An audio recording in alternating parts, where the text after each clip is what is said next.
Yo, what is going on, guys? It is Trusty, Thrusty, Busty, Crusty. I'm about to trusty and you're musty to your busty. No, I'm joking. Any of you weird pedophiles out there, you probably got that. All the rest of you guys, normal people, probably think I'm a psychopath. But, yeah, today I got a pretty chill story for you guys. This one comes from back in 9th grade year, and back in 9th grade year, I used to be like the biggest nicotine fiend, and yeah, make sure you guys do stick around for this whole video, because the story is pretty funny, and my brother ended up pranking me really hard, and yeah, let's just jump right into it. Starting off, this took place back in 9th grade year. Like I've said in many other stories, I used to be a nicotine fiend. In 9th grade year, I used to have to have my Juul with me all the time. I used to just bring my Juul legit everywhere. Like I would just legit be sitting in the bathroom for like a couple minutes, and I would just sit in there and hit my Juul like 20 different times. And I used to just be the definition of a nicotine fiend.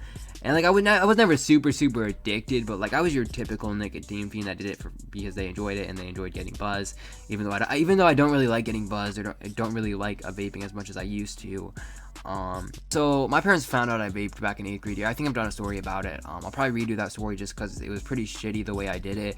But my parents found out I vaped back in 9th grade year, and or back in 8th grade year, not 9th grade year. Normally in 9th grade year, I'd kind of just sit in my room vaping because my parents already knew I vaped, and it really wasn't that big of a deal. I feel like a lot of people make vaping like this gigantic big deal, like, oh, it's horrible, you're gonna die, and all this bullshit. And like it's really not that big of a deal. It's just something people do to relax and to enjoy themselves, and a lot of people make it a bigger deal than that, and it's really not.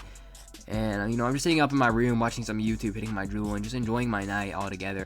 Just sitting in my room, just watching YouTube, just enjoying my night. And I kind of felt greasy because I hadn't taken a shower yet during the day, because I had woken up early, got a lot of school done, and like I just was working all day long, and I was finally just watching YouTube and taking a break.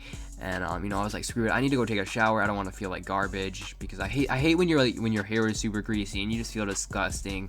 So I was like, I'm gonna go take a shower. So I decided to go take a shower. I walk downstairs, I get in the shower, and of course, I forgot my Juul. I forgot my Julia Rose, my Julia Caesar, my pride of honor. No, but all jokes aside, I honestly forgot my Juul, and I just kind of was like, I was probably up in my room. I'll take a shower, and then I'll go upstairs and grab it and hit it then, because I wasn't gonna freak out about it right away. And so I ended up taking a shower. I go upstairs and I look all around where I was just sitting it everywhere. I just look everywhere around, and I just can't find it anywhere. Just couldn't find it anywhere. And my brother that knows I vape, he's not the one I've talked about in many stories. I've talked about my brother, one of my brothers smoking weed. It's not that one. The brother I share a room with doesn't smoke, he doesn't vape or anything, and the one I share a room with just doesn't do any of that stuff. And he's just a very laid back brother, even though he doesn't do anything like that. And he had a funny idea. He was like, this is a perfect opportunity to prank John, and so he saw my vape on the floor, because it must have fallen on the floor, and so he ended up taking my vape and hiding it from me as a prank. And so I come upstairs and I look around for half a second, and then I just start having the biggest nicotine withdrawal and panic attack ever. I was like, where's my Juul? Where's my Juul? Where's my Juul? And it wasn't the fact that I was the biggest nicotine fiend that was freaking me out. It was just the fact that the Juul that I bought costed $80, and I used to spend $40 on a pack of Juul pods, which is crazy beyond crazy to think about. And I was just freaking out. I was just having a fucking panic attack.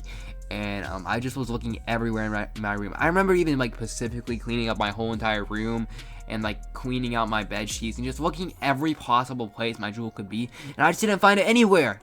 And so I'm just sitting here having the biggest fucking panic attack of 2019, or no, it was 2018. It was 2018 or 2019 when this happened. I can't remember, but yeah, it was 2018 or 2019. I was having a fucking gigantic panic attack.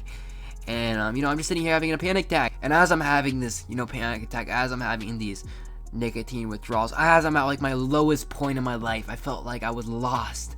I felt like I was never gonna feel relaxed again. No, I'm joking, but all jokes aside, I was just, having a fucking panic attack. I kept asking my brother, where's my Juul? Have you seen it? Are you sure you haven't seen it? And eventually, okay, I go to leave the room because I'm like, oh, maybe it's in the bathroom. Because I checked everywhere in my room. I was like, oh, maybe my Juul's in my bathroom. I shouldn't make a big deal about it. It's probably in there. I probably just, actually brought it down with me. It was probably in my dirty shorts that I left in the bathroom. So I go in the bathroom. I look in it. I can't find it. The Juul wasn't in my shorts or anything. And by this point, I'm really stressed. And so as soon as I walk in the room, my brother's like, did you check your computer on top of your computer? And I checked on top of my computer 3 different times, okay? Because, you know, usually I would sit by my computer and drool and just, you know, watch YouTube, right? And I check on my computer and it's just laying there. It's just there. He's like, did you find it? And I'm like, are you joking? I'm like, you really just hid that for me? And my brother just burst into laughter. My brother's like, it was the perfect opportunity. He's like, I didn't know you would freak out that hard. I'm like, yeah, neither did I, but it was just really fucked. I remember just freaking out. It was just really funny, and my brother was just laughing about it, and I'm like, yeah, I'm a nicotine fiend. It's official.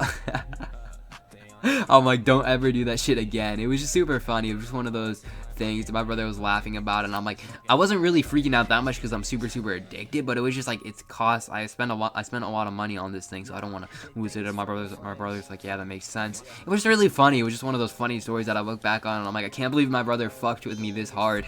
Like, I was legit fucking having the biggest fucking panic attack. I was having a gigantic panic attack, to say the least. Like, I was legit just, you know, like, freaking the out, like, to say the least. I could not control myself. Like, I remember just being like the most like panicked person alive. Like, you know, I thought, you know, I don't give a fuck about the coronavirus. Like, I don't get freaked out when I hear the coronavirus has killed millions of people. But, you know, when I lose my jewel, I kind of freak out, you know what I mean? Makes perfect logic.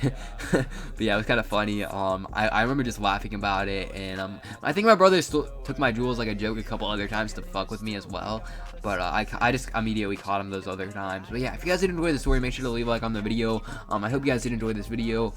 Yeah, it's been your boy, Trusty, the Rusty, in my dusty crusty. Peace out.